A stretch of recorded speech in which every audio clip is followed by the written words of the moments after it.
আসসালামু আলাইকুম দর্শক, আমরা রংপুরে আসছি।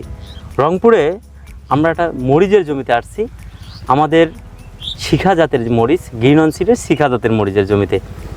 এই জমিতে আমরা যেটা দেখলাম, আমাদের এই জাতটা সারা বছর হয়। আমরা এটা বলি যে হিট টেম্পারেচারেও আমাদের এই মরিচটা হয়।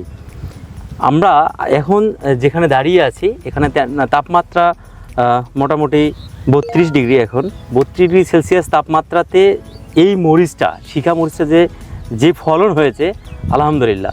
এবং আমরা এর আগেও কিছু জমিতে আমরা ঘুরেছি, সেইখানে অন্যান্য জাতও আছে, প্রচুর মাকড়ের আক্রমণ দেখা দিয়েছে। তো এই জমিটাতে কি হচ্ছে, মাকড়ের আক্রমণটা তুলনামূলক কম। কী কারণে? এই জমিটা মাটিতে রস আছে।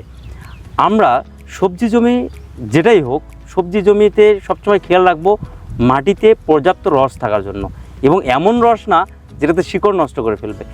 এটা যতটুকু প্রয়োজন, অর্থাৎ আমরা যেটা বলি কৃষির ভাষায় জো অবস্থা।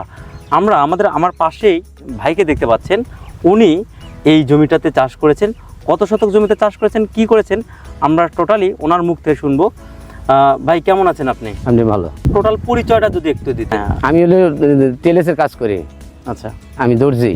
আচ্ছা, আর পাশাপাশি করি। আমি তো ছিলাম ঢাকা শহরে 10 বছর ছিলাম। 10 বছর থাকার পরে আমি দেশে এলছি। দেশে আসার পরে এখন কৃষি কাজ করব, এই প্রোগ্রাম করি আমি এলছি।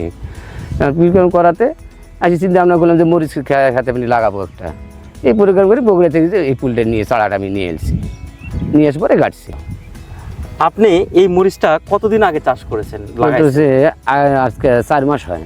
4 মাস আগে জমিতে লাগাইছি।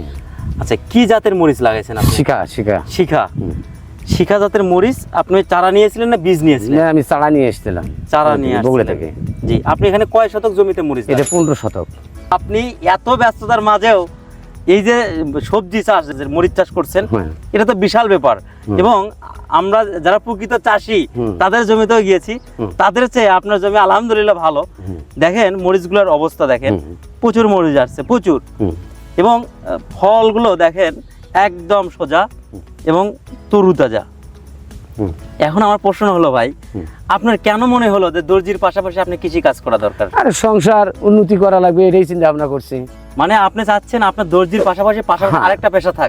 এটা পেশা থাক। আমাদের এই যে মনে করেন যে অবিশ্বাসী সব আছে, ধানের ক্ষেত আছে, ওই যে ভুট্টার ক্ষেত আছে আমার, এইগুলো দিয়ে আপনার কি মনে হচ্ছে এই জাতটা কি আসলে ভালো জাত? না, ভালো। হ্যাঁ, পছন্দ সেটা পছন্দ। হ্যাঁ, পছন্দ আমার। আপনি কি এখন প্রতি বছরই এটা করবেন? এটা আল্লাহ যদি বাঁচায় তো প্রতি বছরই করব।